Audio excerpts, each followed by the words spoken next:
Hey everybody, welcome back to Breakfast with Bob. I'm your host, and we're at Clash Endurance Miami, ranked number 12 in the world for the PTO.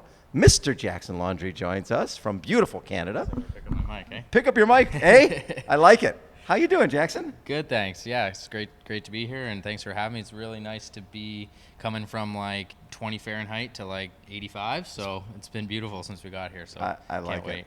And this last year was a big year for you because you went from what 50th to 20th to 12th. Yeah, I moved up quite a bit in the rankings, had some good results. Definitely, Collins Cup was a pretty big highlight for me for sure, winning my match there. And you were matched, you're matched up against Justin Metzler and Joe Skipper. That's a good matchup. Yeah, it was pretty fun. We were kind of, no secrets as to how that's going to go. Joe's going to just crush the bike and try to hang on in the run, and it was a pretty close race. And it's not like he's a slacker on the run. No, he's certainly not. Yeah. And, especially the longer it gets, he just doesn't slow down. So I knew with a 18K run, I might have a chance to kind of have a bit more speed. So it was close, but I was able to kind of get him with a mile to go. So it's pretty exciting. I mean, not often that someone like Joe Skipper gets passed from behind.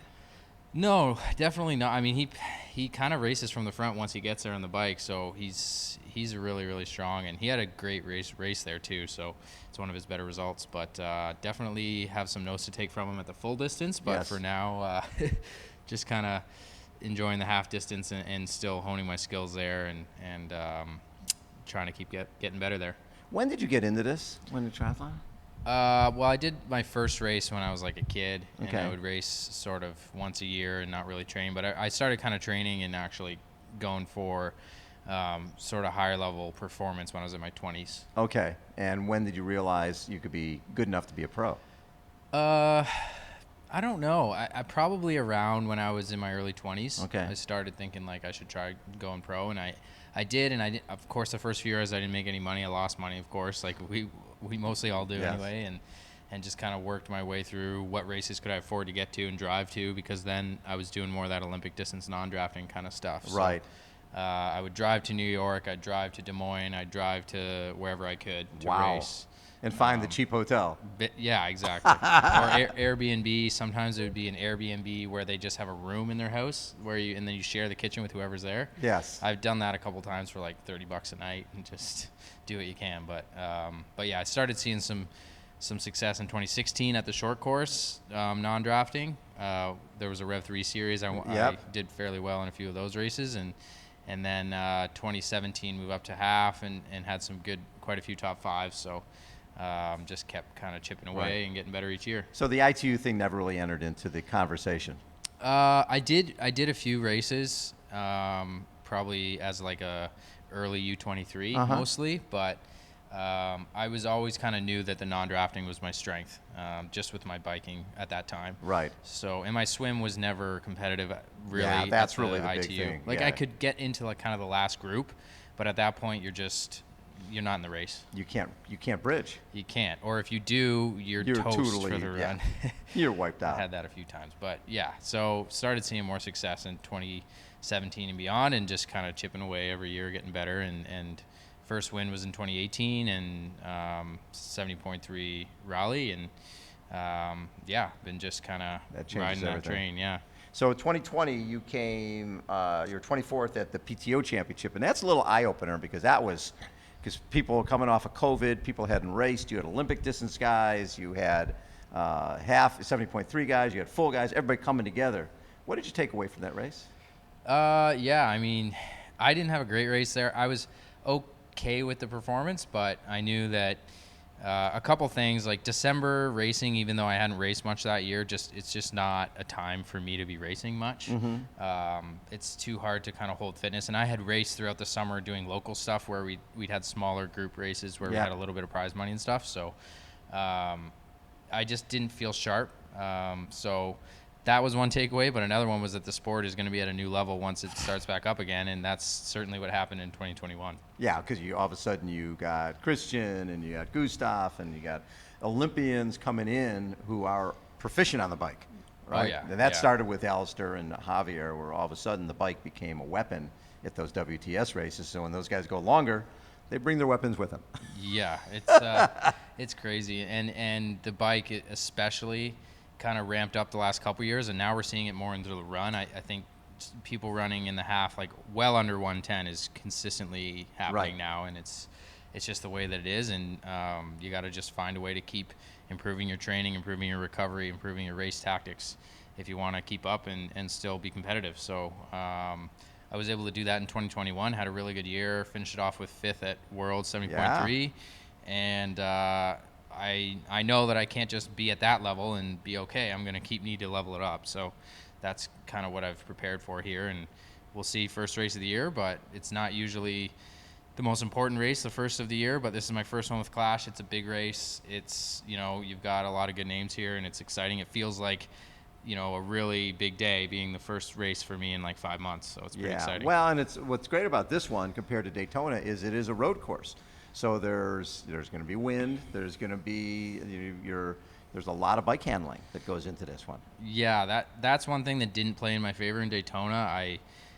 Just aero only for the entire ride is not typically what I like. Yeah. I like a little variability, some turns, Sure. some changes of direction. So that'll probably help me out a little bit. It's a little bit shorter too. That's kind of interesting. I've done quite a bit of Olympic distance non-drafting, so this is kind of that midway point between that and the 70.3. So we'll see what happens, but I think it's going to be really nice to have sort of a variable course like that. So there was a point, was it back in 2015, where you were pretty much ready to give it up.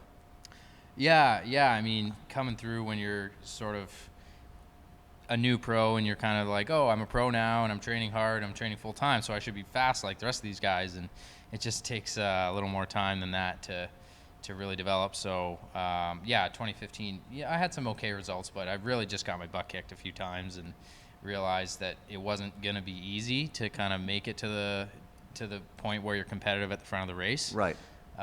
Takes time. Yeah, so I really thought about whether I wanted to do that or not, because you also never have a guarantee that you will get there. So are you okay with trying the best you can for years and then being, sort of middle of the pack? So I kind of just decided I'll just go for it and do the best I can, and regardless of what happens, if you don't try, you're always going to wonder, right? So after that point, was there one race that made you sort of turn things around and go, okay, I think I'm all right?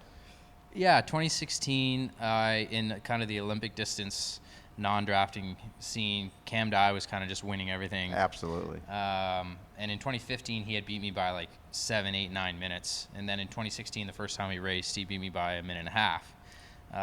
So then all of a sudden I was thinking, okay, I've taken off a big chunk of this gap, so I think I can kind of hopefully close the rest. Never did beat him in a race, but you retired before you got him. He got out before I was able to, but he showed me where the bar was and sort of where I was in compared to that. So in 2016, I definitely was more encouraged by how much closer I was getting.